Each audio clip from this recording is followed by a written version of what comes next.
Assalamualaikum warahmatullahi wabarakatuh. Selamat pagi dan salam sejahtera untuk kita semua. Yang terhormat kepada Bapak Dr. G. Prasetyo Aditama SSN MSN selaku Direktur Kemahasiswaan ITB. Yang terhormat Bapak Dr. Sandi Tantra PSSI MPD selaku narasumber kuliah tamu pada hari ini. Dan yang terhormat kepada Bapak Dr. Epin Saifuddin MPD selaku dosen pengampu mata kuliah Pendidikan Karakter ITB. Saya ucapkan selamat datang di kuliah tamu Pendidikan Karakter pada hari ini Selasa 5 April 2022 dengan tema Membangkitkan Semangat Kepemudaan Melalui Pendidikan Karakter. Perkenalkan, saya Muhammad Zaki Abidin selaku moderator pada kuliah tamu pagi hari ini. Sebelum kita mulai, alangkah lebih baiknya kita awali dengan berdoa terlebih dahulu. Berdoa menurut agama dan kepercayaan masing-masing, berdoa dimulai.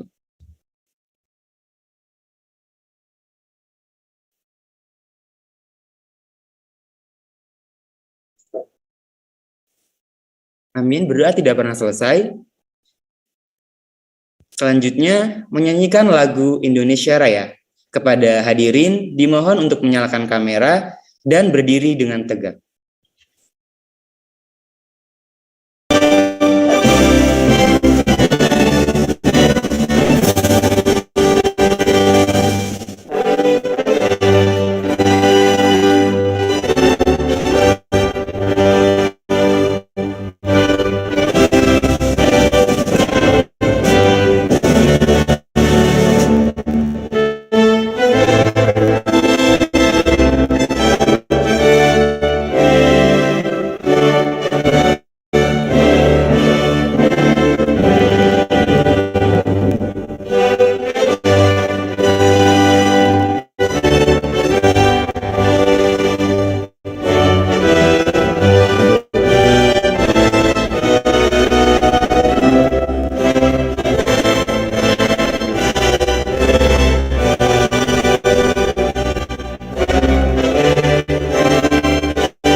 Para peserta kuliah tamu harap tetap menyalakan kamera hingga sesi kuliah tamu ini berakhir. Acara selanjutnya adalah pengantar kuliah tamu yang akan disampaikan oleh Bapak Dr. Epin Saifuddin MPD selaku dosen pengampu mata kuliah Pendidikan Karakter. Kepada Pak Epin kami persilahkan. Baik, terima kasih Zaki. Sebelumnya saya persilahkan yang lain untuk duduk kembali ya, karena tadi dipersilahkan berdiri tegap ini. Khawatir ada yang masih berdiri, karena memang ada dua dua cara ya ketika melantunkan lagu kebangsaan Indonesia Raya secara virtual. Ada yang duduk dengan sikap sempurna, ada yang berdiri. Nah tadi dimintanya berdiri tegap, tapi nggak disuruh duduk kembali. Nah, khawatir ada yang masih berdiri. Oke ya, mungkin kelupaan ya, maklum lagi puasa. Oke, baik. Assalamualaikum warahmatullahi wabarakatuh. Selamat pagi, salam sejahtera bagi kita sekalian. Shalom, Om Swastiastu, Namo Buddhaya, salam kebajikan. Oke, yang saya hormati Bapak Dr. Sandei Tantra Paramita, SSMPD. Terima kasih. Ini sobat saya, kakak saya, mentor saya, sekaligus musuh. Karena sering kita berdiskusi, kadang-kadang dalam diskusi kita berdebat dan berbeda pandangan. Tapi semua itu bisa selesai dengan ngopi bersama, gitu ya, ngopi bareng. Terima kasih atas kehadirannya Pak Sandei pagi ini. Kemudian yang saya hormati Pak Dr. Prasetyo Aditama, SSN, MSN, Direktur Kemahasiswaan, yang pada kesempatan kali ini tidak dapat hadir.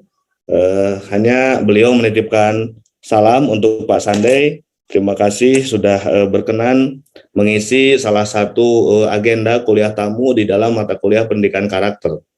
Karena sesuai dengan topik yang akan disampaikan, yang dibawakan mengenai bagaimana perlunya semangat kepemudaan itu dibangkitkan terus. Nah, bagaimana sentuhan pendidikan karakter yang pas begitu. Nah, seperti yang kita tahu bahwa lahirnya bangsa ini, merdekanya negara ini pun juga tidak lepas daripada peran pemuda gitu ya. Peran pemuda. Ya, Anda sekalian tahu bahwa kita ada satu peristiwa besar ya, Kongres Pemuda I, Kongres Pemuda II, yang pada akhirnya melahirkan kesepakatan gitu di antara pemuda dan pemudi pada waktu itu. Tanpa melihat perbedaan latar belakang, tanpa melihat perbedaan agama, status sosial dan lain sebagainya, para pemuda dan pemudi waktu itu berkumpul, berikrar untuk mencapai satu visi yang sama gitu ya. Nah, dari situlah kemudian kita dengan bangga mengatakan bahwa lahirnya negara ini pun juga tidak lepas daripada kontribusi pemuda. Tentu pemuda yang seperti apa yang waktu itu terlibat di dalam mendorong lahirnya Negara Kesatuan Republik Indonesia. Tentu pemuda yang mempunyai spirit pengabdian kepada bangsa dan negara, yang pada akhirnya mereka melepaskan semua kepentingan pribadi dan golongan untuk kepentingan bersama. Nah, saya kira nation and character building pada waktu itu sering dilakukan, ya. Cuma memang pada waktu itu situasinya seperti apa dan situasinya pada hari ini tentu memiliki perbedaan. Dan tentu pendidikan karakter yang mesti dilakukan pada waktu lampau dengan hari ini pun juga mesti mengalami perubahan. Karena dinamika tantangannya berubah. Nah, saya kira cocok pada hari ini hadir Pak Sandei untuk memberikan pemikiran-pemikiran dan gagasannya mengenai bagaimana membangun kepeloporan pemuda, karena beliau banyak aktif di berbagai organisasi kepemudaan, kemudian aktif juga di Kementerian Pemuda dan Olahraga. Saya kira ini menjadi poin plus ya bagi kita sekalian. Oleh karena itu, silakan para peserta, para mahasiswa simak dengan baik apa yang dipaparkan oleh beliau. Kemudian kalau ada hal-hal yang ingin ditanyakan atau didiskusikan, saya kira beliau sangat terbuka gitu ya. Jangan ragu ketika ada berbeda pandangan, silahkan disampaikan saja, tapi ujungnya pasti bakal selesai. Nah, itulah yang saya ingat dari beliau. Walaupun kita berdebat seperti apa, tapi ujungnya selesai dengan ngopi bareng. Saya kira itu yang bisa saya sampaikan atas nama Direktur Kemahasiswaan secara resmi kuliah tamu kedua ya, mata kuliah pendidikan karakter saya nyatakan dibuka. Assalamualaikum warahmatullahi wabarakatuh. Terima kasih kepada Pak Epin atas pembukaan untuk kuliah tamunya. Semoga semakin memberikan semangat untuk teman-teman mengikuti rangkaian kuliah tamu pada pagi hari ini. Acara berikutnya adalah penyampaian materi dengan tema membangkitkan semangat kepemudaan melalui pendidikan karakter yang akan disampaikan oleh Bapak Dr. Sandi Tantra PSSI MPD. Sebelumnya, izinkan saya untuk memperkenalkan terlebih dahulu Bapak Sandi.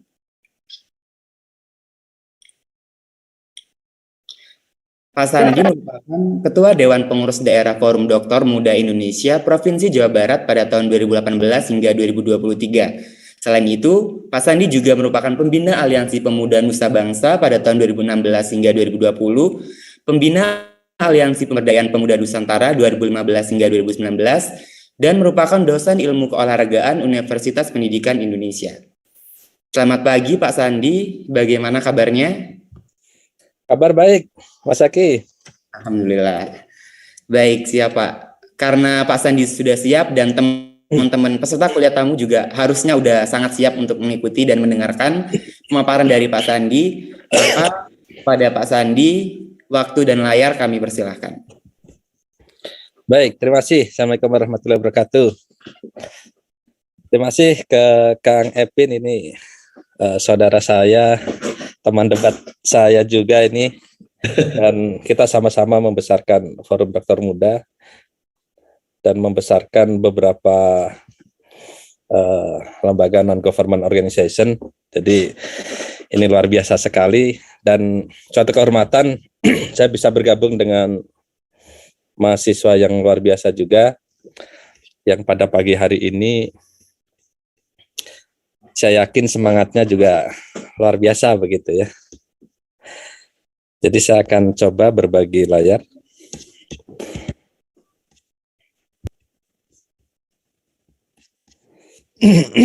Sudah kelihatan? Baik, sesuai dengan permintaan di mana kami ingin menyampaikan terkait dengan membangkitkan semangat kepemudaan melalui pendidikan karakter. Jadi dilihat dari relevansinya begitu ya. Oke. Jadi untuk topik pembahasan pagi hari ini yang pertama yaitu terkait dengan isu pembangunan dunia. Jadi seperti apa sih isu yang terjadi di dunia ini. Yang kedua adalah cita-cita menuju Indonesia Emas tahun 2045. Terus selanjutnya ada revolusi industri 4.0 ya. Ada juga demografi bangsa Indonesia dan potret kurikulum. Kenapa dihubungkan dengan kurikulum? Tentu di sini sebagai arah kebijakan mau dibawa kemana pemuda-pemuda kita atau mau dibawa kemana mahasiswa kita gitu ya. Nah pembahasannya yaitu terkait dengan pemuda dan karakter dan nanti ada juga beberapa kesimpulan yang mungkin menjadi bahan diskusi kita begitu ya. Jadi diskusinya itu nanti di kesimpulan gitu. Jadi seperti apa sih harapan kita bersama begitu. Oke, untuk latar belakang isu pembangunan dunia gitu, di mana ini mengalami suatu kemajuan yang terhormat begitu ya, yang terhormat dalam bidang pembangunan manusia selama 25 tahun terakhir. Ini saya ambil dari Van der Mortele ya tahun 2018. Itu ternyata sudah menjadi suatu kehormatan gitu ya dalam pembangunan manusia itu. Karena ini penting sekali bagi suatu negara dalam rangka membangun manusianya, membangun pemudanya, membangun generasi penerusnya gitu ya. Sejarah program untuk tujuan pembangunan berkelanjutan itu ada beberapa hal gitu ya, dilihat dari SDGs ya, MLP tahun 2021, di mana di sini saya ingin menjelaskan mengenai proses gitu ya, proses daripada sustainable development ya. Yang pertama diawali dari tahun 1972 ya, di mana adanya konferensi lingkungan hidup manusia yang dilaksanakan di Stockholm gitu ya, Stockholm. Ini terkait dengan bagaimana kita memiliki peran dan tanggung jawab memelihara negara ya. Dan alhamdulillah di tahun 2002 ini ya, untuk konferensi lingkungan hidup manusia itu dilaksanakan di Indonesia. Setelah beberapa kali mengalami kegagalan, Indonesia sebagai tuan rumah konferensi lingkungan hidup manusia ya. Tahun 2022 ini di bulan Juni, nanti tanggal 5 Juni itu nanti akan diselenggarakan di Bali gitu ya. Nah, nanti kalau ada yang berkeinginan untuk mengikuti dan mendalami terkait dengan konferensi lingkungan hidup manusia, nanti bisa bergabung di situ dengan berbagai persyaratan yang memang diperlukan begitu ya. Yang kedua adalah di tahun 1987, di mana Komisi Dunia mengenai lingkungan hidup dan pembangunan. Jadi yang pertama adalah bagaimana kita mempersiapkan wadahnya dulu. Ya, wadahnya dulu harus siap, kompetensinya harus siap. Artinya pemuda-pemudanya harus siap, sehingga nanti baru bicara mengenai kompetensi yang lainnya begitu. Nah di sini dari Komisi Dunia mengenai lingkungan hidup dan pembangunannya gitu ya. Tahun 1992 itu bicara mengenai konferensi tingkat tinggi bumi. Ya, saya bicara mengenai wadahnya dulu ya, artinya di negara itu yang diharapkan itu seperti apa begitu. Baru nanti kita bicara mengenai SDM-nya. Selanjutnya adalah mengadopsi Millennium Development Goals atau MDGs. Ini sudah dilakukan di tahun 2000 MDGs ini. Selanjutnya ada deklarasi Johannesburg. Jadi ada deklarasi untuk bagaimana menciptakan atau membangun karakter dari masyarakat, membangun karakter dari pemuda. Selanjutnya ada dokumen The Future We Want dan komitmen untuk melanjutkan MDGs. Ya, komitmen untuk melanjutkan MDGs. Berarti ada sesuatu gitu ya, ada masalah di mana MDGs ini kenapa harus ada komitmen untuk melanjutkan gitu. Dan di tahun 2013 ya, lebih dari 30 negara ikut dalam working group menyusun konsep SDGs. Jadi pergeseran antara MDGs ke SDGs itu terjadi di tahun 2012-2013 ya. Nah, sekarang kita sudah mengarah kepada SDGs yang diadopsi dari konferensi tingkat tinggi PBB yang diikuti oleh 193 negara-negara anggota yang berkomitmen untuk mencapai tujuan bersama di tahun 2030 ya. Tahun 2030 artinya menuju Indonesia Emas. Nah, nanti banyak sekali yang bisa kita diskusikan kenapa di tahun 2030, kenapa tidak di tahun 2045 atau di tahun berapa begitu ya. Nah, ini adalah mengenai terjemahan dari 17 tujuan pembangunan berkelanjutan. SDGs ya. Yang pertama adalah bagaimana suatu negara itu tanpa ada kemiskinan. Tanpa ada kemiskinan. Ya. Untuk menjadi negara yang maju, yang adidaya, tentu tanpa kemiskinan. Ya. Yang kedua adalah tanpa kelaparan. Nah, ini memang kebutuhan dasar dari masyarakat itu. Yang ketiga adalah kehidupan sehat dan sejahtera. Ya. Yang keempat adalah dari sisi pendidikan yang berkualitas. Yang kelima ada kesetaraan gender. Yang keenam adalah pemenuhan kebutuhan air bersih dan sanitasi yang layak. Yang ketujuh adalah mengenai energi bersih dan terjangkau. Yang kedelapan adalah pekerjaan layak dan pertumbuhan ekonomi. Yang kesembilan adalah bicara mengenai industri, inovasi, dan infrastruktur. Yang kesepuluh berkurangnya kesenjangan. Yang ke-11 adalah kuota dan pemukiman yang berkelanjutan. Yang ke-12 adalah konsumsi dan produksi yang bertanggung jawab. 13 mengenai penanganan perubahan iklim. Yang ke-14 adalah bicara mengenai ekosistem lautan. Yang ke-15 bicara ekosistem daratan. 16 bicara mengenai perdamaian, keadilan, dan kelembagaan yang tangguh. Yang 17 adalah bicara mengenai kemitraan untuk mencapai tujuan. Tujuan yang diharapkan tentunya tujuan pembangunan berkelanjutan.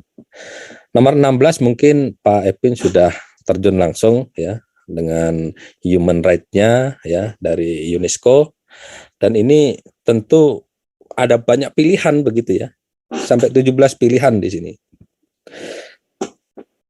Bagaimana pentingnya ke-17 aspek ini untuk diwujudkan di masyarakat. Nah, siapa yang bisa mewujudkan? Ya, tentunya teman-teman mahasiswa yang ada di sini sekarang sebagai generasi penerus gitu ya. Nah, generasi penerus apa yang diharapkan? Tentu yang mempersiapkan beberapa aspek yang diharapkan di dalam SDGs gitu ya. Tantangannya adalah usia muda bangsa Indonesia. Usia muda. Ya. Kenapa usia muda? Karena memang untuk usia-usia produktif begitu ya. Betapa pentingnya peran dari usia muda ya. Yang kedua adalah usia muda kesadaran dunia terhadap konsep pembangunan berkelanjutan. Konsep SDGs itu dari tahun 2015 begitu ya. Tetapi mungkin implementasinya belum sesuai dengan yang diharapkan dari 17 aspek pembangunan berkelanjutan ini gitu ya. Bahkan tidak hanya Indonesia gitu, tetapi di negara lain pun juga hampir semuanya itu tidak menyadari pentingnya kesadaran dunia terhadap konsep pembangunan berkelanjutan.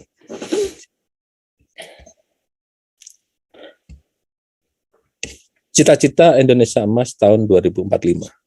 Jadi kita juga memiliki cita-cita bangsa Indonesia ya.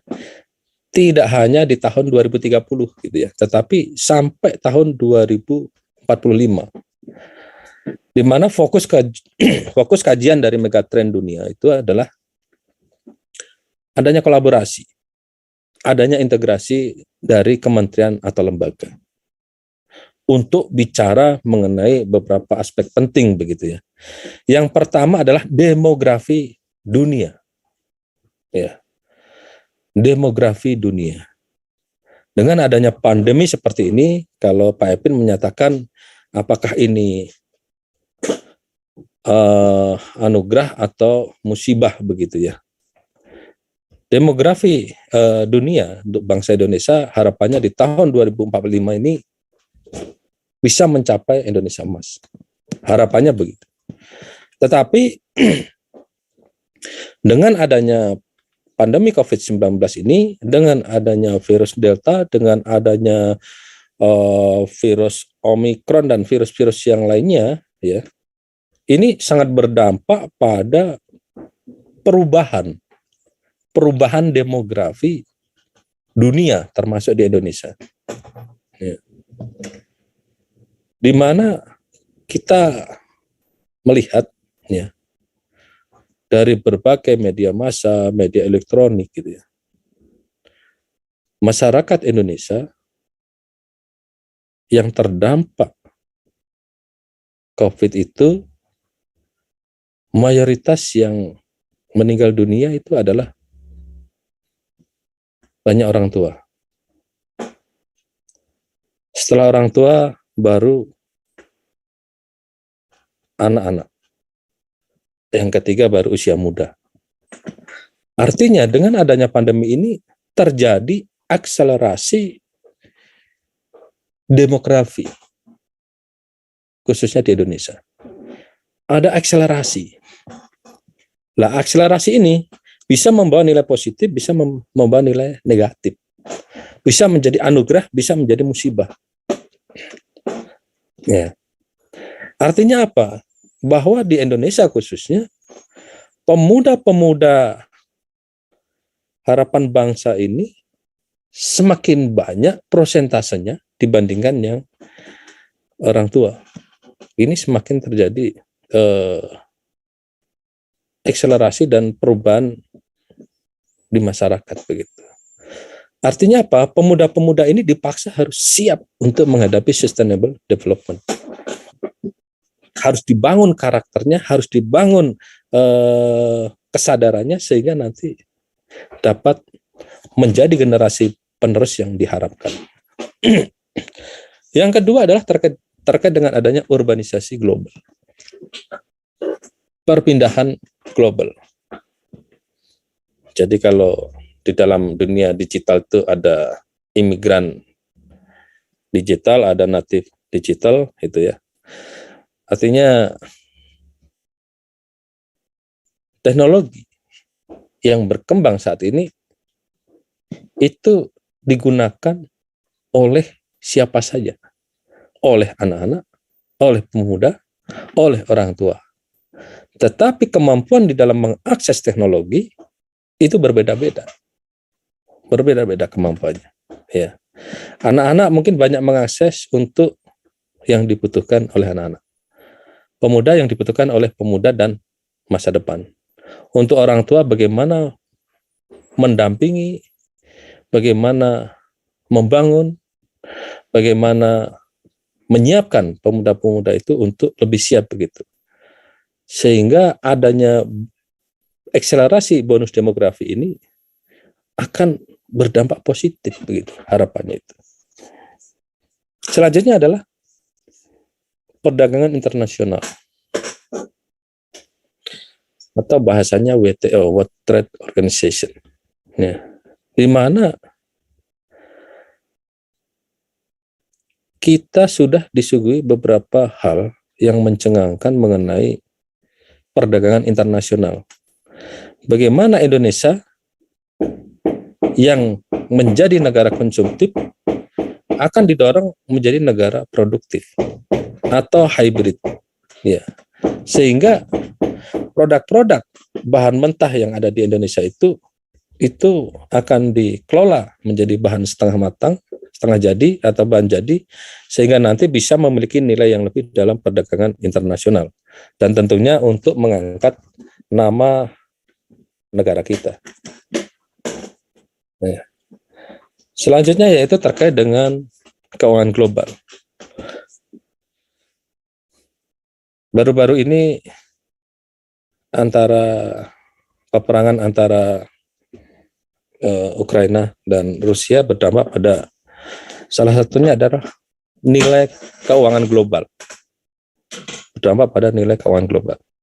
Dan tentu di Indonesia tidak ingin dengan adanya perang itu akan berdampak pada keuangan global. Tetapi bagaimana produk-produk, bagaimana kemampuan yang dimiliki oleh bangsa Indonesia itu menjadi pembawa perubahan di dalam keuangan global. Selanjutnya adalah mengenai kelas pendapatan menengah, ya, bagaimana meningkatkan, ada persaingan sumber daya alam, ya. Negara Indonesia ini sungguh luar biasa dan kita patut berbangga begitu, karena kita lahir di Indonesia dengan sumber daya alam yang luar biasa, dan ini kalau memang dikelola dengan baik tentu akan menjadi lebih baik. Perubahan iklim ini sudah terjadi, ya. Kalau zaman orang tua kita dulu itu, kalau kita bicara mengenai bulan-bulan yang berbau gitu, ya, September, Oktober, November, Desember itu adalah musim penghujan begitu, ya. Tapi sekarang bulan April itu baru hujan gitu, ya. Jadi pergeserannya sudah sampai ke 3-4 bulan begitu. Dan ini memang terjadi gitu, ya, perubahan iklim. Selanjutnya adalah kemajuan teknologi, ya, dengan ditandai revolusi industri 4.0, ya. Dan ini bagaimana di berbagai aspek, di berbagai lini itu semuanya dengan pendekatan kemajuan teknologi, ya, menggunakan teknologi approach. Terus perubahan geopolitik tentu ini akan berpengaruh, ya, bagaimana geopolitik ini harapannya membawa perubahan kita semuanya, dan perubahan geoekonomi, ya, dari sisi politik lebih dewasa, dari sisi ekonomi lebih sejahtera begitu. Nah, tentu di sini ada beberapa pilar, ya, beberapa pilar yang menjadi akselerasi dalam pembangunan Indonesia menuju 2045. Yang pertama adalah mengenai manusia Indonesia yang unggul, ya.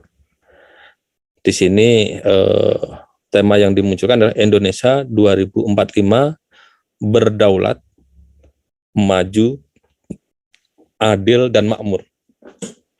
Ya, jadi berdaulat, maju, adil dan makmur. Ya, di mana di situ manusia Indonesia yang diharapkan adalah manusia Indonesia yang unggul gitu, ya. Yang unggul, tetap berbudaya, ya, serta menguasai ilmu pengetahuan dan teknologi. Ya. Jadi semuanya menguasai ilmu pengetahuan dan teknologi. Teknologi bukan untuk teknologi saja, tapi teknologi untuk semuanya. Selanjutnya adalah bicara mengenai ekonomi yang maju dan berkelanjutan. Dampak daripada manusia yang unggul, manusia yang berbudaya, serta manusia Indonesia yang menguasai ilmu pengetahuan dan teknologi akan berdampak pada meningkatnya ekonomi yang maju dan berkelanjutan. Adanya pembangunan yang merata dan inklusif, ya, dan negara yang demokratis, kuat, dan bersih. Nah, dari itu, pilar pembangunan Indonesia tahun 2045 harapannya yang pertama yaitu pembangunan manusia dan penguasaan iptek. Kunci. Yang pertama terkait dengan percepatan pendidikan rakyat Indonesia secara merata, gitu. Kalau dulu pendidikan hanya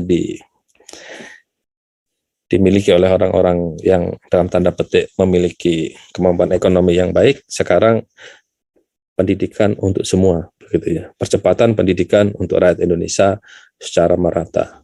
Yang kedua adalah peningkatan peran kebudayaan dalam pembangunan, ya. Bagaimana Indonesia yang terkenal dengan budaya ketimurannya itu tetap mempertahankan Indonesia sebagai negara budaya. Selanjutnya peningkatan sumbangan ilmu pengetahuan dan teknologi dalam pembangunan, ya. Bagaimana lini-lini teknologi ini memberikan kontribusi yang luar biasa bagi pembangunan negara Indonesia. Selanjutnya yaitu peningkatan derajat kesehatan dan kualitas hidup rakyat Indonesia. Dan yang kelima adalah mengenai reformasi ketenaga kerjaan. Kalau dirangkum lebih singkat lagi, kalau kita mengacu pada indeks pembangunan pemuda, begitu ya. Yang pertama adalah mengenai pendidikan, yang kedua mengenai kesehatan, yang ketiga mengenai ekonomi. Kalau kita rangkum keseluruhan. Artinya bahwa dengan pendidikan yang bagus, dengan pendidikan yang tinggi, itu akan membawa perubahan masyarakat. Kalau dulu rata-rata latar belakang pendidikannya hanya sekolah rakyat gitu ya, atau sekolah dasar, sekolah menengah pertama, sekolah menengah atas, sekarang hampir sebagian besar negara Indonesia itu di sekolah menengah atas dan perguruan tinggi, ya, bahkan ada yang pasca sarjana, ya.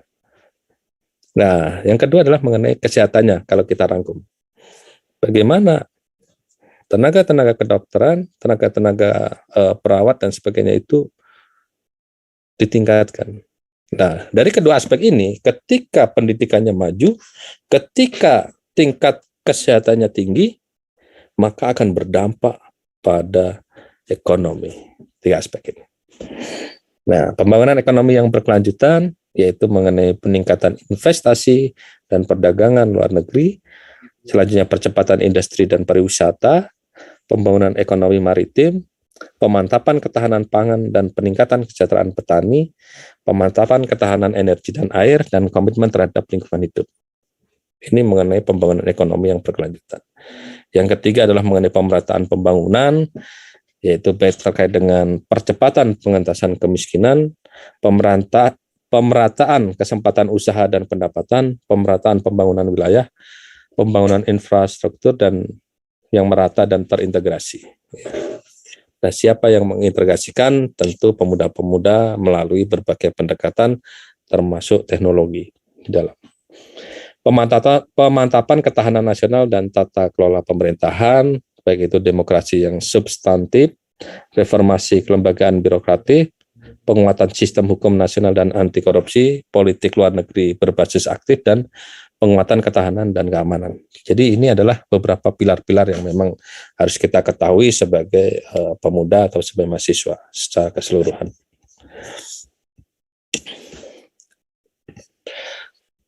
Latar belakang kondisi demografi, ya, yaitu terkait dengan komposisi menurut generasi tahun 2020, ya, saya ambil dari BPS. Ini adalah sebaran daripada kondisi demografi. Ya, yang pertama adalah pre-boomer. Ya, itu ada sekitar 5,03 juta. Ya. Selanjutnya ada baby boomer. Itu sekitar 11,56 juta. Generasi X itu 58,65 juta jiwa. Ada generasi milenium. Ini terbesar kedua ya. Itu 69,38 juta jiwa. Yang paling banyak adalah generasi Z gitu ya. Generasi Z itu sampai 74,93 juta. Lalu generasi post Z itu 29,17 juta. Di mana ini hanya sebagai penanda bahwa pengelompokan ini akan membawa pada perubahan dan tanda-tanda dari masing-masing masanya gitu ya. Jadi kalau kita kategorikan, ini ada beberapa mulai dari masa balita, kanak-kanak, remaja dan sebagainya. Ya ini pengklasifikasian berdasarkan umur gitu ya. Kita lewat saja ya. Dampak revolusi industri 4.0 ya, ini dampaknya. Revolusi industri 4.0 lebih mengarah pada digitalisasi. Ini tentu kita udah paham semua ya bahwa revolusi industri 4.0 itu mengarah pada ke digitalisasi. Cuman apakah kita memang betul-betul saat ini itu di masa revolusi industri 4.0 atau tidak begitu ya.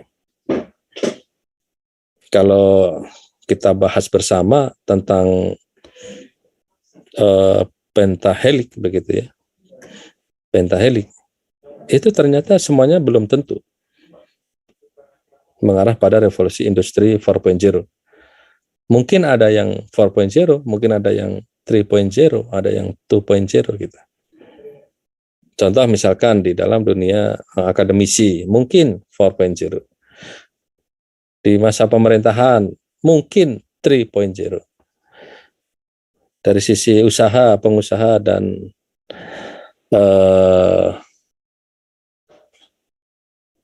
wira swasta, itu mungkin bisa lebih dari 4.0. Ya. Dari komunitas mungkin bisa 3.0 ya. Jadi berdasarkan ini belum tentu semuanya 4.0. Tetapi semuanya sudah melakukan pendekatan digitalisasi ya, untuk kepentingan apapun. Nah, dengan adanya revolusi industri 4.0 ini berdampak pada perubahan lingkungan, baik itu internal maupun eksternal ya. Gitu. Nah, ini adalah beberapa gambaran tren mulai dari IoT, ada telemedicine, ada cloud teknologi, ada AI, ada blockchain teknologi, ada nanoteknologi dan sebagainya. Ya. Nah, ini adalah potret latar belakang kurikulum. Kurikulum ini tentunya basisnya adalah pembentukan manusia seutuhnya, pembentukan mahasiswa seutuhnya, dan pembentukan pemuda seutuhnya. Ya, ini saya ambil dari cnnindonesia.com, ada juga dari detik.com, ada juga dari Kompas, ada juga dari Kompasiana, Kumparan, dan sebagainya. Ya. Mas Menteri mengakui masalah pendidikan vokasi tidak siap untuk industri. Makanya banyak sekali program-program yang ditawarkan, baik itu MBKM, ya, Merdeka Belajar Kampus Merdeka, dilihat seberapa besar mahasiswa siap terjun di dunia masyarakat. Seberapa besar mahasiswa bisa memberikan solusi bagi masyarakat. Seberapa besar mahasiswa mampu untuk menghadapi tantangan di masyarakat. Dan ini luar biasa gitu ya, dampak daripada MBKM. Dari sisi dosennya juga sama. Adanya pertukaran dosen ya, untuk melaksanakan Merdeka Belajar Kampus Merdeka.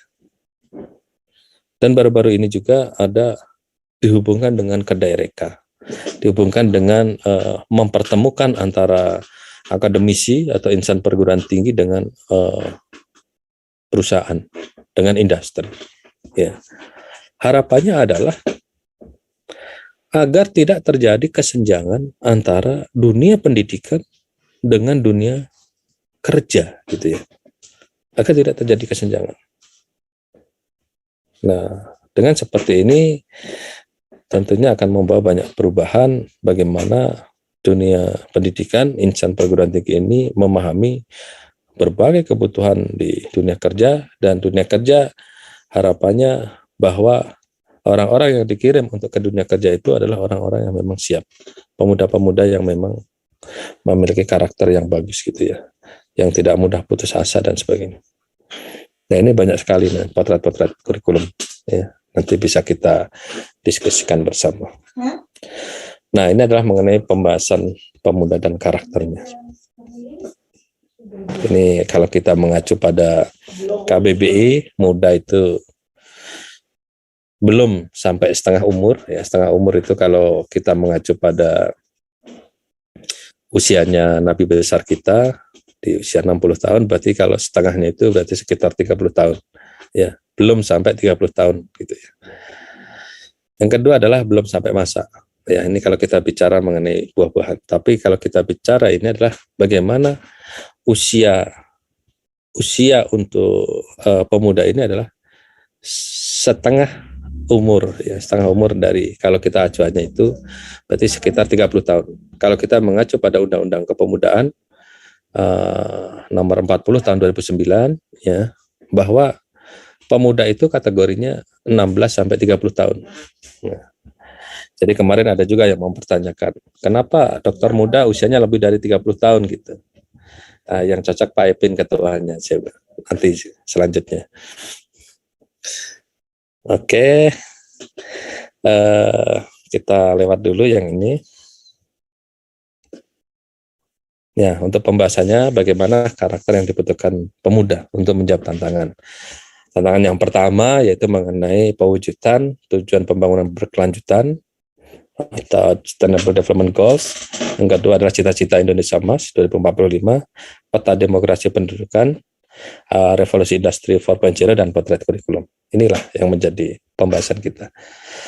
Karakter yang berlandaskan daripada cita-cita dan tujuan bangsa berdasarkan pembukaan Undang-Undang Dasar tahun 1945, di mana cita-citanya adalah negara Indonesia yang merdeka, bersatu, berdaulat, adil, dan makmur. Ini adalah sebuah kalimat yang mudah untuk disebutkan gitu ya, tetapi sangat susah dan bervariasi dalam mewujudkan cita-cita bangsa kita ini. Ya. Apakah sudah merdeka? Katanya sudah merdeka. Apakah sudah bersatu? Katanya sudah bersatu. Apakah sudah berdaulat? Ya, katanya sudah berdaulat gitu. Apakah sudah adil? Gitu. Katanya adil gitu ya. Apakah sudah makmur gitu? Ya, mungkin pura-pura makmur gitu ya. Jadi ini memang yang harus kita jawab begitu ya. Nah, tujuan nasional yang pertama tentu menjawab pertanyaan dari cita-cita itu. Melindungi segenap bangsa Indonesia dan seluruh tumpah darah Indonesia. Memajukan kesejahteraan umum, mencerdaskan kehidupan bangsa, dan ikut melaksanakan ketertiban dunia yang berdasarkan kepada kemerdekaan, perdamaian abadi, dan keadilan sosial. Nah, ini adalah mengenai cita-cita dan tujuan nasional. Nah, ini adalah favorit kami, favorit saya juga gitu ya, bahwa berikan aku 1000 orang tua, niscaya akan kucabut Semeru dari akarnya, dan berikan aku 10 pemuda, niscaya akan kuguncangkan dunia. Jadi artinya bahwa 10 pemuda itu lebih berharga daripada 1000 orang tua. Tentu ini berdasarkan berbagai perhitungan, pertimbangan, dan analisis begitu ya. Bahwa begitu besarnya peran pemuda, nah harus mendapatkan porsi yang lebih dibandingkan yang lainnya. Kesimpulan yang pertama, yaitu terkait dengan pemuda, adalah pemegang estafet kepemimpinan. Nah, pemegang estafet kepemimpinan. Kepemimpinan apa? Yang tadi itu yang kita bahas mengenai lingkungan hidup sampai kurikulum tadi itu semuanya mengarah pada pembangunan karakter, pembangunan pemuda, pembangunan masyarakat, pembangunan suatu negara. Di mana pemimpin terbaik adalah pemimpin yang lahir dari nilai-nilai masyarakat itu sendiri. Ya. Saat dimana kita itu merasakan cita-cita dan tujuan bangsa itu tidak relevan. Di saat itu pula nilai-nilai masyarakat semakin surut gitu ya. Artinya bahwa kita harus percaya gitu ya. Kita harus yakin bahwa cita-cita dan tujuan nasional itu membawa perubahan ke dalam kebaikan. Saat dimana kita merasa bahwa cita-cita dan tujuan bangsa itu relevan. Ya, jadi ini adalah dua sisi yang berbeda. Ada yang percaya, ada yang tidak. Pemuda adalah pemegang estafet kepemimpinan. Ini yang tadi sudah sama. Artinya bahwa seberapa besar masyarakat yang pemuda yang disiapkan itu betul-betul siap dalam rangka menjadi seorang pemimpin, dalam rangka mempersiapkan diri untuk mewujudkan cita-cita dan tujuan bangsa gitu. Nah, secara garis besar itu nanti kita akan lebih banyak pada diskusi ya. Saya lupa tadi menanyakan kita sampai jam berapa. Mungkin itu saya kembalikan lagi ke Kang Muhammad Zaki Abidin. Mangga.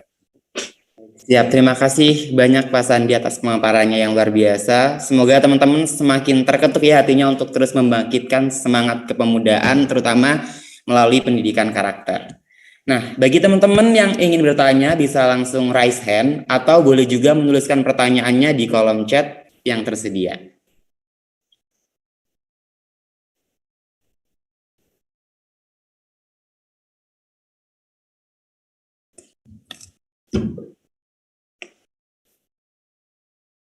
Apakah ada dari teman-teman yang ingin bertanya? Mumpung ada kesempatan nih untuk bertanya langsung kepada Pak Sandi. Jarang-jarang banget teman-teman bisa menggali ilmu lebih banyak nih hari ini.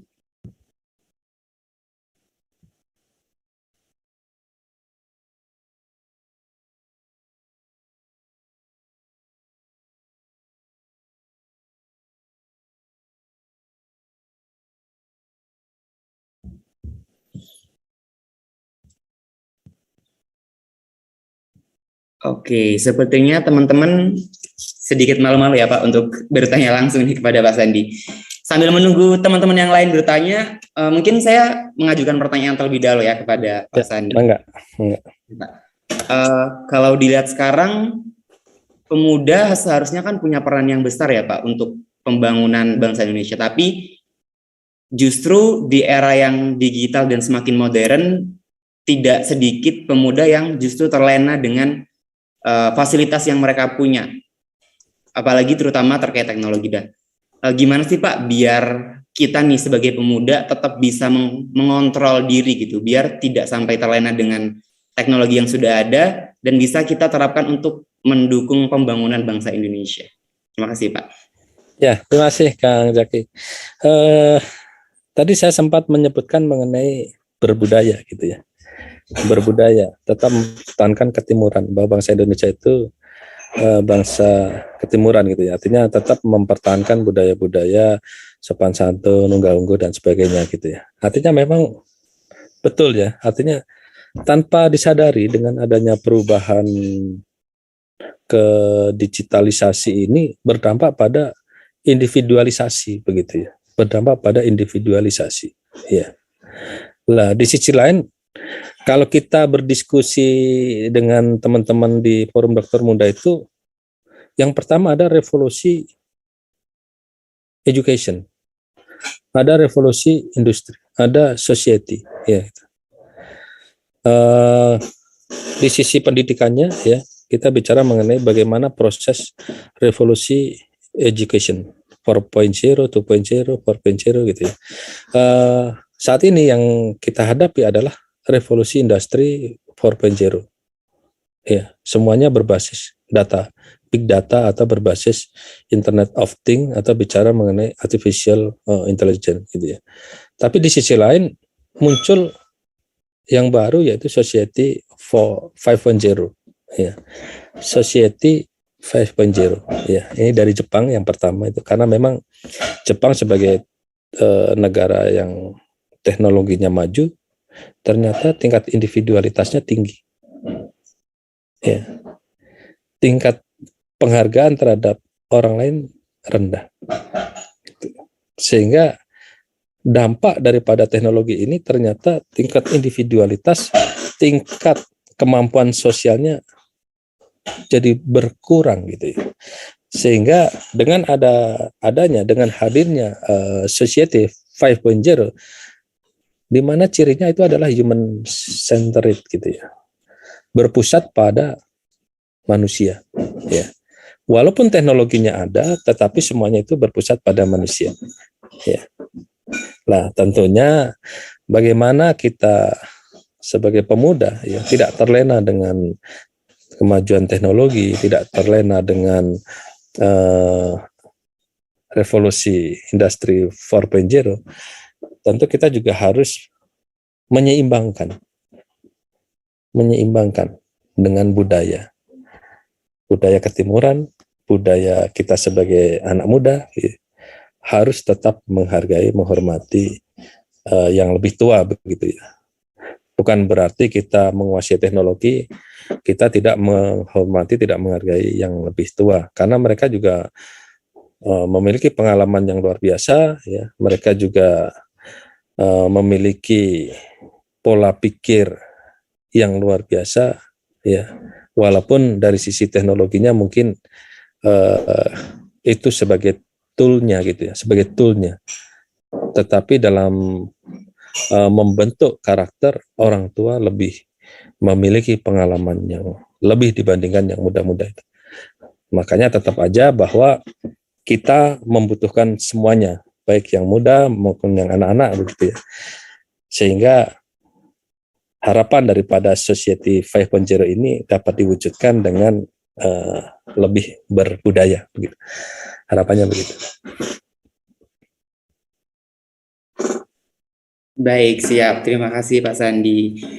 Sekali lagi mengingatkan buat teman-teman yang ingin bertanya, boleh raise hand atau menuliskan pertanyaannya di kolom chat Zoom.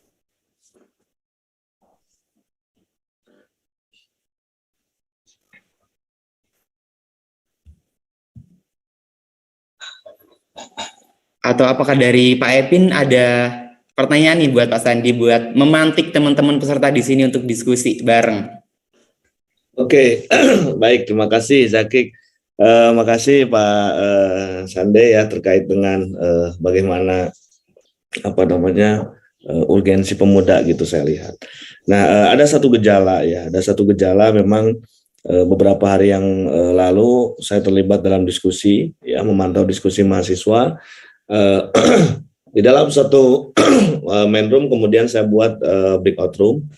Harapannya terjadi diskusi di situ antar kelompok kecil begitu ya. Nah, saya pantau tentu satu persatu grupnya secara jarak jauh. Di situ tidak terjadi diskusi. Oke, semuanya pada diam 1000 bahasa. Kemudian saya tanya, sudah selesai diskusinya? Sudah. Kapan you diskusi? Saya pantau dari tadi nggak terjadi dialog dan lain sebagainya. Mereka jawab, kami diskusinya ini aja Pak, teks katanya. Jadi mereka ngetik gitu ya, kemudian dibaca di situ, memang terjadi diskusi gitu ya. Nah, saya tanya di situ, apakah memang diskusi saat ini tidak lagi menggunakan mulut, bibir gitu ya, tidak lagi berbicara, tapi menggunakan jempol? Saya bilang, berarti sekarang keberfungsian organ yang bisa digunakan untuk berbicara itu sekarang sudah mulai berkurang. Berarti betul apa yang diprediksi ya dalam sebuah joke misalnya bahwa ke depan manusia itu otaknya kecil tapi jempolnya gede gitu ya. Ada juga yang kepalanya besar, badannya kecil dan macam-macam gitu. Nah, ini sebuah fenomena yang memang baru saja 2 hari yang lalu saya alami. Ternyata memang apakah format dialog itu tidak lagi. Kalau saya dengan Pak Sandi mungkin rasanya tidak seru. Kalau yang namanya diskusi ya kita mesti ketemu, ya mesti berbicara satu dengan yang lain gitu untuk meminimalisir terjadinya mispersepsi. Nah, tapi ternyata ada satu fenomena yang berbeda gitu. Generasi sekarang itu yang dinamakan diskusi itu pakai jempol gitu. Jempol yang main, jempol yang berbicara. Nah, maka di saat geser kepada kesimpulan hasil diskusi mereka, ternyata apa yang dihasilkan diskusi dari jempol itu berujung pada simpulan yang beragam. Artinya banyak terjadi mispersepsi. Nah, kira-kira mungkin Pak Sandi punya pandangan bagaimana menyelaraskan antara perubahan pola komunikasi yang terjadi itu di dalam diskusi generasi sekarang nih. Itu saja barangkali Zakik. Terima kasih. Waduh, terima kasih Kang Evin. Ini luar biasa. Biasanya diskusi ini adanya di tempat kopi gitu ya, tapi sekarang di tempat Zoom gitu ya. Dan memang beberapa jok-jok yang muncul itu memang sedikit menggelitik gitu ya. Artinya dengan adanya jempolnya lebih besar daripada yang lainnya begitu ya, atau kepalanya lebih besar dari badannya, atau badannya lebih besar daripada bukunya gitu ya. Itu memang beberapa jok-jok yang menarik begitu ya. Jadi ada beberapa karakter pemuda begitu ya. Ada beberapa karakter pemuda yang memang mereka lebih menyukai dunia gitu ya, dunianya masing-masing, atau imaginary imaginary room gitu ya, atau semacam apa imaginary world gitu ya. Jadi mereka punya dunia imajinasi masing-masing begitu. Artinya bahwa pemuda-pemuda yang memiliki karakter yang sama, pemuda-pemuda yang memiliki kemampuan yang sama, mereka lebih cenderung ingin berbeda dengan yang lainnya. Ya, jadi mereka membentuk semacam kode-kode, bahasa-bahasa, cara-cara yang berbeda dengan yang lainnya, yang tidak dipahami oleh orang lain. Ya. Tapi di sisi lain, ada juga mahasiswa atau pemuda yang memang mereka harus ketemu langsung dalam rangka untuk menyamakan persepsi yang sama.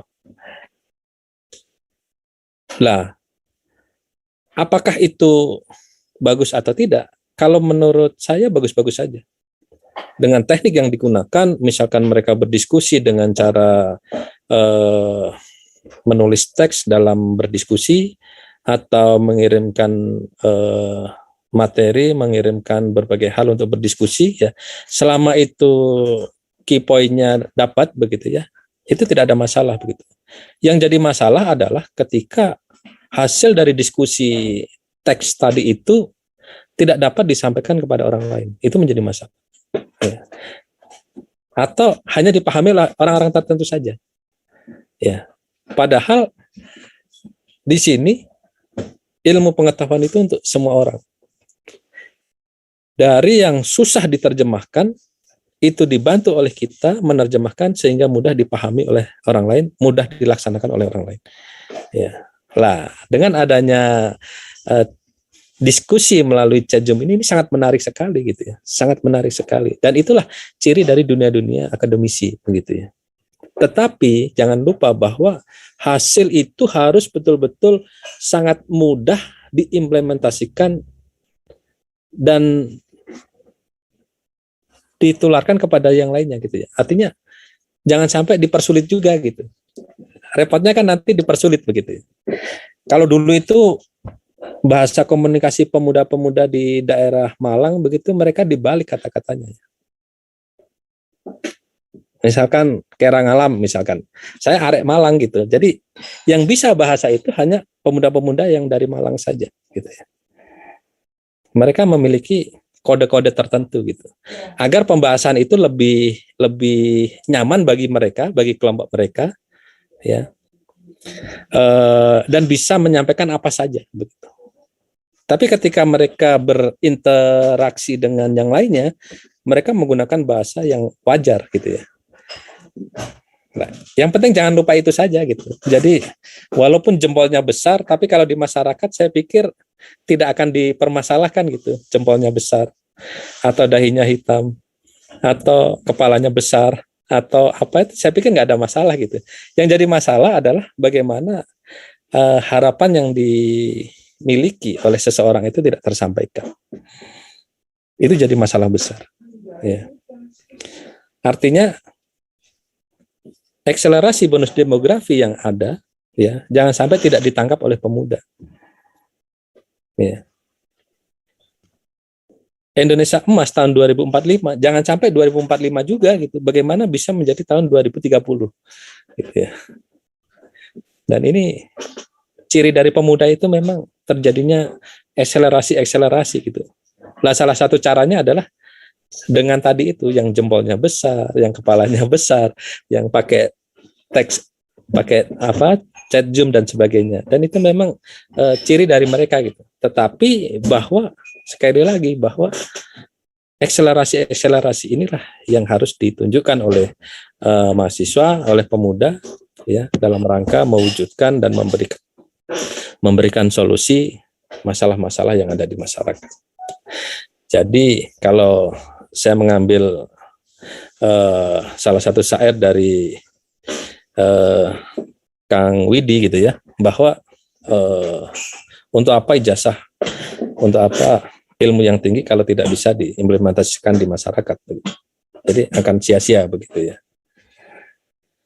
Untuk apa ilmu yang tinggi untuk penindasan begitu, tapi untuk kesejahteraan masyarakat, untuk bermanfaat bagi yang lainnya begitu. Jadi itu adalah beberapa hal yang menarik ya, bahwa kita tidak sendirian, tapi kita berinteraksi dengan yang lainnya, ya, dan kita juga harus berintegrasi dengan yang lainnya. Mungkin itu, Kang Evin. Baik, terima kasih, Mas Andre. Ini kayaknya nanti dilanjutkan diskusinya ini. Ya, kayaknya sambil buka bersama nanti diskusinya. Boleh. Silakan Mas Jaki. Baik, terima kasih Pak Sandi atas jawabannya. Ya. Nah, ini ada Bayu Septiadi yang raise hand. Dipersilakan Bayu buat menyampaikan pertanyaannya. Oke, terima kasih atas kesempatan yang diberikan. Sebelumnya perkenalkan Pak, nama saya Bayu Septiadi dari jurusan Astronomi Angkatan 2020. Di sini saya ingin bertanya Pak, kan tadi kan Bapak bilang kalau bahwasannya pemuda itu memiliki peranan yang sangat penting gitu kan dalam membangun peradaban di bangsa ini gitu. Nah, tapi dalam keberjalanannya itu Pak, banyak sekali keterbatasan yang diberikan kepada kita gitu, kepada para pemuda itu. Misalkan dalam kita berbuat baik aja masih banyak kendala-kendala yang harus kita selesaikan terlebih dahulu, baik itu izin inilah, izin itulah, ngurus inilah, ngurus itulah. Jadi kayak dalam kita itu dalam berbuat baik aja masih banyak hal-hal yang perlu kita urus terlebih dahulu. Kendala-kendala itu masih terlalu banyak gitu Pak.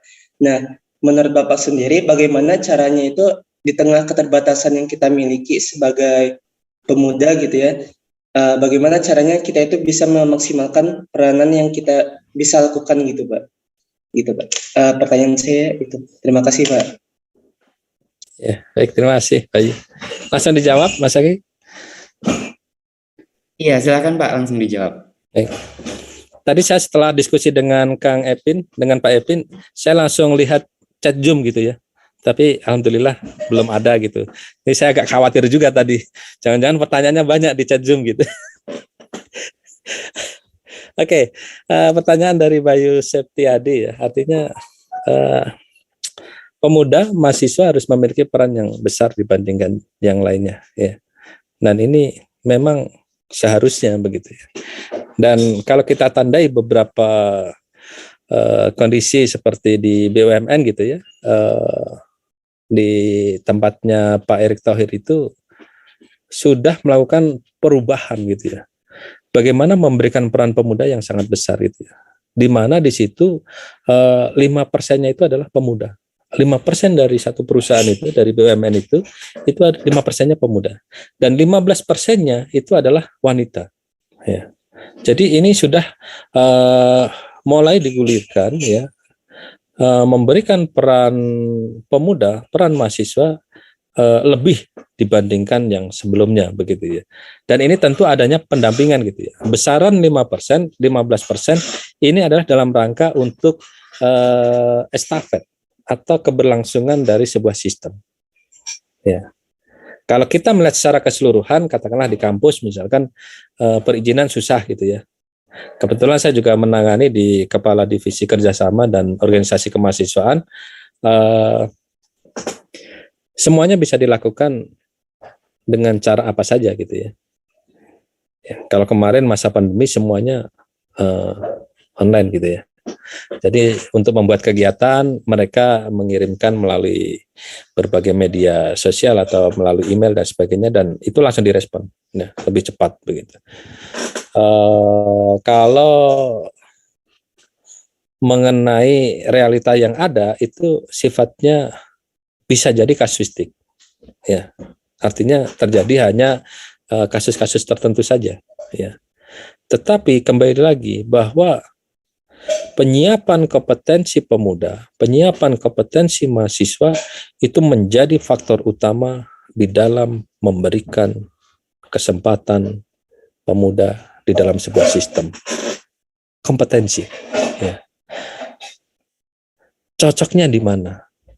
Pasnya di mana? Itu yang penting, ya. Artinya bahwa selama kita menjadi mahasiswa, silahkan cari pengalaman sebanyak-banyaknya, silahkan cari kompetensi sebanyak-banyaknya, karena ini adalah kesempatan yang luar biasa. Nanti setelah lulus, disitulah peran pemuda itu mulai dijalankan, ya, mulai dijalankan.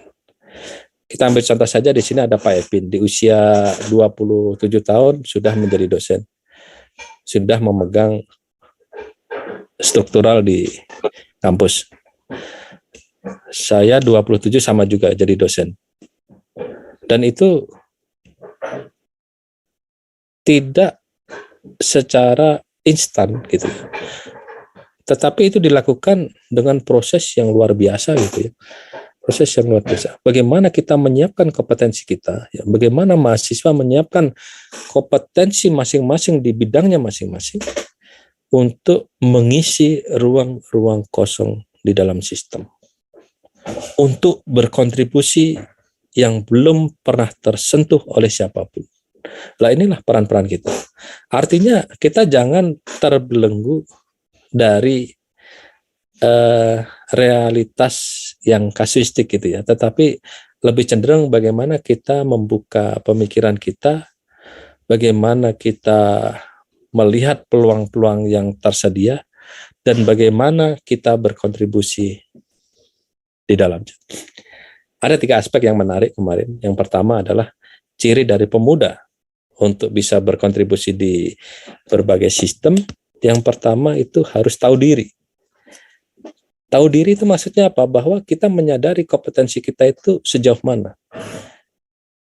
Kualitas kita itu sejauh mana. Kita harus tahu diri. Yang kedua adalah harus pandai membawa diri. Ya. Bagaimana kita dengan kompetensi yang ada itu bisa mengisi ruang kosong, bisa mengisi sistem. Yang ketiga adalah bagaimana kita memposisikan diri.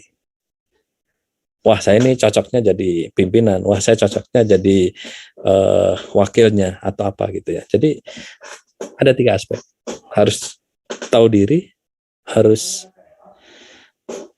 pandai membawa diri, dan yang ketiga adalah harus bisa memposisikan diri. Ya. Nanti kalau ketiga aspek ini sudah dipegang, itu banyak sekali kebutuhan pemuda-pemuda di setiap sistemnya. Ya.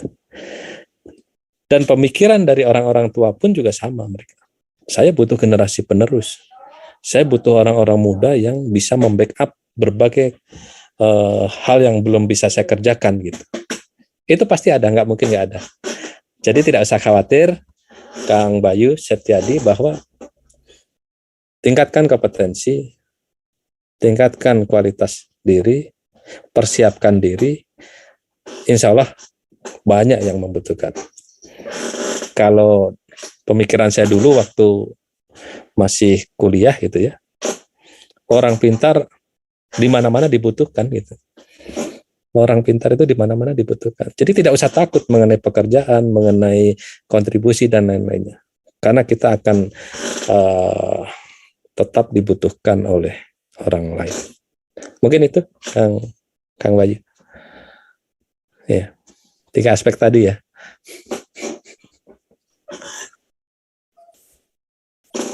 Terima kasih banyak Pak Sandi atas jawabannya dan juga Bayu atas pertanyaannya.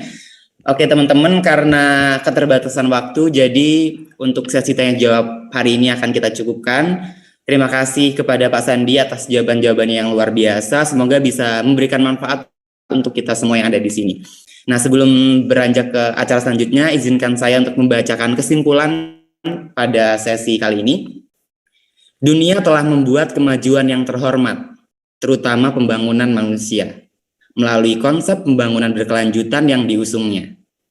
Salah satu tantangannya adalah kita, usia muda. Cita-cita Indonesia 2045 sungguh luar biasa. Mari tegakkan pilar pembangunan negeri tercinta. Pemuda punya peran besar dengan karakter yang ada pada dirinya. Pemuda pemegang estafet kepemimpinan. Maka, ayo kita bangkitkan semangat kepemudaan untuk membangun Indonesia lebih jaya. Amin. Luar biasa sekali ini. Resumenya bagus sekali. Ya, terima kasih Pak. Oke, acara selanjutnya adalah pemberian sertifikat dan juga cenderamata kepada pemateri kita, yaitu Pak Sandi Tantra Paramita, yang akan diserahkan oleh Pak Nanan selaku Kasih Kesejahteraan dan Pengembangan Karakter. Kepada Pak Nanan, kami persilakan. Ini beneran ya? Sudah keluar suara saya ya? Sudah Pak Nanan. Oke, bismillahirrahmanirrahim. Assalamualaikum warahmatullahi wabarakatuh. Nih barusan saya dikontak panitia, kirain apa main-main gitu ya. Karena saya penumpang gelap nih sebenarnya Pak nih. Memang berawal dari main-main nanti jadi luar biasa. Tapi main-main, saya tadi bukan iseng sih karena ini bagian dari pekerjaan saya juga tentang pengembangan karakter. Saya kira ini bahwa saya bilang kali-kali harus masuk ini ternyata. Jadi walaupun tadi saya datang tengah-tengah, alhamdulillah dapat daging nih ya. Tadi saya masuk pas Pak Epin bertanya itu. Jadi itu, mohon maaf ini berapa waktu saya nih? Gak apa-apa. Pak ya, bebas ya untuk Pak Epin ya. Jadi tadi pas Pak Epin masuk nanya terkait apa namanya kebiasaan senang menulis daripada ngomong itu terus terang menyinggung saya juga Pak Epin. Dan saya termasuk yang seperti itu. Cuma tadi kan dari penjelasan Pak Sande ya, ternyata alhamdulillah saya bukan termasuk yang aneh itu ya, karena tidak melulu menulis saja, tapi bisa diungkapkan juga dengan ucapan gitu ya, hasil tulisannya itu jadi aman lah. Kalau saya sendiri sih secara pribadi minimal ada 2 alasan kenapa seperti itu. Pertama, prinsipnya itu kalau dia perlu kontak gitu ya. Jadi saya itu punya prinsip kalau ada yang kontak ke saya yang tidak dikenal nggak akan saya angkat itu. Dengan berpikir kalau perlu pasti ngontak lagi gitu ya, bahwa ini saya dari saya itu saya ada perlu ini ya, baru itu. Kalau yang tidak dikenal. Tapi kalau Pak Epin yang nelpon pasti saya angkat itu. Ada sesuatu buat itu. Bahaya kalau diangkat. Yang kedua, alasannya itu ini yang paling penting mungkinnya, karena dengan chat atau menulis itu saya bisa mengerjakan yang lain gitu ya. Cuma emang di satu sisi saya jadi nggak fokus ya. Tapi nggak apa-apa, itu prinsipnya seperti itu. Baik, itu hasil pengantar saja sekilas dan seingat saya. Ya, pada prinsipnya saya selaku apa namanya yang memiliki amanah di pengembangan karakter sangat terbantu sekali dengan kegiatan seperti ini Pak Epin ya. Jadi buat saya pribadi ini untuk menjadi nambah wawasan, dan apalagi untuk mahasiswa ini yang masih muda-muda, mudah-mudahan ini menjadi menambah insight ya, menambah informasi buat kita untuk mengembangkan diri. Emang yang hal seperti ini tidak instan ya, begitu mendapat materi langsung gimana gitu ya. Tapi setelah diresapi, saya pernah dulu dapat informasi dari dosen saya. Jadi kerasanya itu setelah setelah udah usia berkenal gitu ya. Jadi nanti itu suatu saat yakinlah kalian akan ingat, oh benar kata Pak Sande itu dulu seperti ini gitu. Nah itu akan dirasakan seperti itu. Itulah ilmu-ilmu seperti ya pendidikan karakter seperti itu. Jadi sekali lagi saya dari atas nama Direktur Kemahasiswaan mengucapkan terima kasih pada Pak Sande atas kehadirannya. Mohon karena ini suasana yang belum memungkinkan, sementara saya memberikan yang virtual juga nih Pak. Tapi aslinya ada ya, panitia ada ya ini. Jangan memalukan saya nih. Ini sertifikatnya. Mudah-mudahan jangan dilihat dari isi kertasnya, tapi dari keikhlasan kami, ketulusan kami. Terima kasih kami atas kesediaannya untuk memberikan nasihat-nasihat kepada mahasiswa kami. Mudah-mudahan ini bermanfaat. Mohon diterima Pak. Terima kasih Pak Nanan Hendayana. Terima kasih. Khusus bajunya tentang ITB karakter. Sesuaikan. Demikian yang dapat disampaikan. Terima kasih. Saya kembali. Nuhun Pak Nanan. Tenun Pak Nanan. Terima kasih Pak Nanan. Sekali lagi saya ucapkan terima kasih banyak kepada Pak Sandi atas kesempatannya dan berkenan untuk memberikan materi yang luar biasa kepada kami semua yang ada di sini, dan juga terima kasih kepada Pak Epin yang juga sangat menginspirasi kita pada pagi hari ini. Nah, sebelum kita akhiri, kita akan berfoto bersama ya dengan pemateri kita. Teman-teman bisa on cam semuanya ya terlebih dahulu.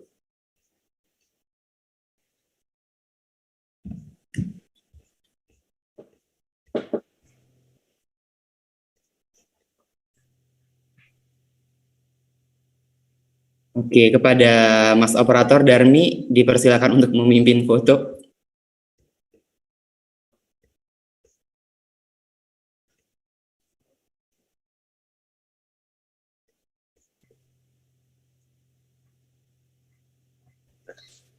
Oke.